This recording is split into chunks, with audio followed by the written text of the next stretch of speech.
Salut à tous. Aujourd'hui, je veux vous emmener dans un sujet fascinant et souvent controversé qui fait beaucoup de vagues en ligne. Israël est-il derrière le soi-disant projet Antéchrist? Cette idée vient de la perspective de Cheikh Imran Hosein, un érudit islamique bien connu et commentateur de la politique mondiale et de la spiritualité.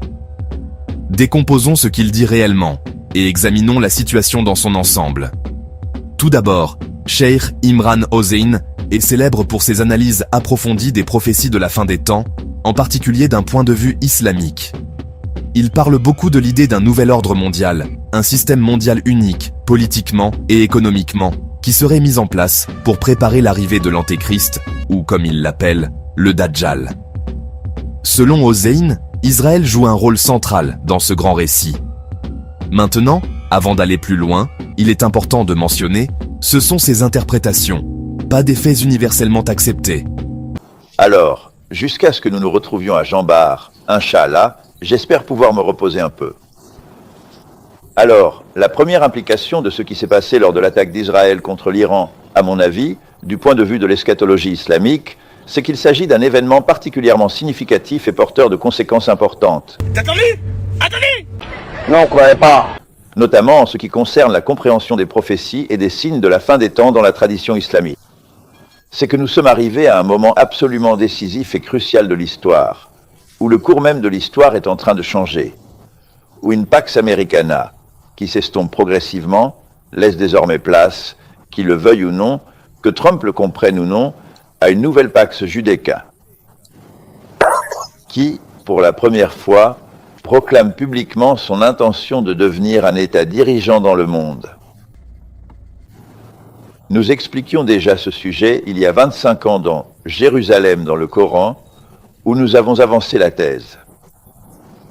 Qu'une Pax Britannica n'est pas apparue dans le vide, n'est pas apparue par hasard, qu'elle était destinée à préparer la voie dans un processus en trois étapes successives, de la Pax Britannica à la Pax Americana, qui préparait la voie à ce qui se passe actuellement. L'émergence éventuelle d'une Pax Judaica ou l'État d'Israël cherchera désormais à gouverner le monde afin que quelqu'un puisse se lever à Jérusalem et déclarer au monde juif et à l'humanité « Je suis le Messie ».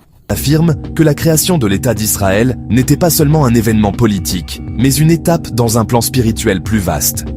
Selon lui, certaines puissances travaillent à faire de Jérusalem le centre du pouvoir mondial, et cela, croit-il, est directement lié à l'apparition éventuelle du Dajjal. Il fait référence aux Écritures, à la géopolitique et à l'histoire, reliant les points entre les événements mondiaux, les systèmes financiers et les prophéties religieuses. Hosein souligne souvent des événements comme les conflits mondiaux, les crises économiques et même les alliances changeantes au Moyen-Orient, les interprétant comme faisant partie d'un plan plus vaste et orchestré. Mais voici la chose essentielle. Bien que ces théories soient détaillées et s'appuient sur des textes religieux, elles ne sont pas universellement acceptées, même au sein du monde musulman. De nombreux érudits, historiens et analystes politiques voient sur les choses différemment, considérant ces événements comme le résultat de décisions humaines complexes, et non d'un seul agenda caché. Alors, que devriez-vous retenir de tout cela? Que vous soyez d'accord ou non, il est important d'aborder ces idées avec un esprit critique. Posez des questions, consultez plusieurs sources, et rappelez-vous, le monde est rarement aussi simple qu'une seule théorie le prétend. On n'enseigne pas ce sujet dans les départements de sciences politiques et de relations internationales. Non, non, non, ce sujet n'est pas enseigné. C'est à nous d'enseigner ce sujet, qu'il veut se lever à Jérusalem et déclarer « Je suis le Messie ». Et ceux qui n'ont pas la capacité de comprendre ce qui se passe l'accepteront comme le Messie, mais pas le monde de l'islam qui le reconnaîtra comme Al-Masih Dajjal, ou le faux Messie, ni cette partie du monde chrétien qui n'a pas trahi Jésus et qui le reconnaîtra comme l'Antéchrist. Mais cela n'est pas enseigné dans le monde académique. Non, on ne croyait pas. On voyait ça un mensonge. Alors maintenant, nous avons anticipé ce jour à Jérusalem dans le Coran, qui a été publié il y a 25 ans. Ce livre est devenu un best-seller et il est probable qu'il continue de l'être, car il explique l'essence même de ce qui se passe actuellement dans l'histoire. Real bad man. Si les savants estiment qu'ils sont fidèles au Coran, s'ils croient qu'ils ont raison publiquement dans leur explication du Coran, Alors j'enregistre cette vidéo pour adresser un message au monde des savants islamiques, et je ne le fais pas de manière arrogante. Je le fais de manière très polie et académique. T'as entendu? Le Coran déclare de lui-même qu'il est la vérité absolue. Personne, aucun savant de l'islam, n'ose contester cela. Si le Coran est la vérité absolue, et s'il affirme qu'il explique toute chose, pouvez-vous alors nier que le Coran expliquera le mouvement de l'histoire? T'as entendu? S'il vous plaît, répondez-moi.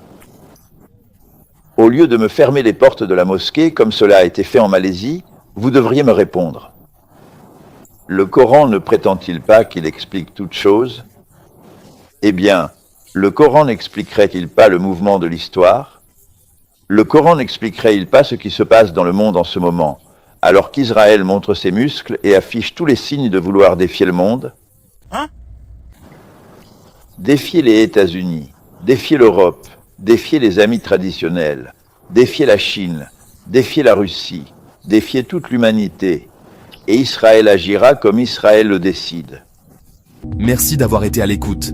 Si vous voulez en savoir plus sur les idées de Cheikh Imran Hosein ou d'autres perspectives sur les événements mondiaux, cliquez sur le bouton d'abonnement et poursuivez la conversation dans les commentaires. À la prochaine.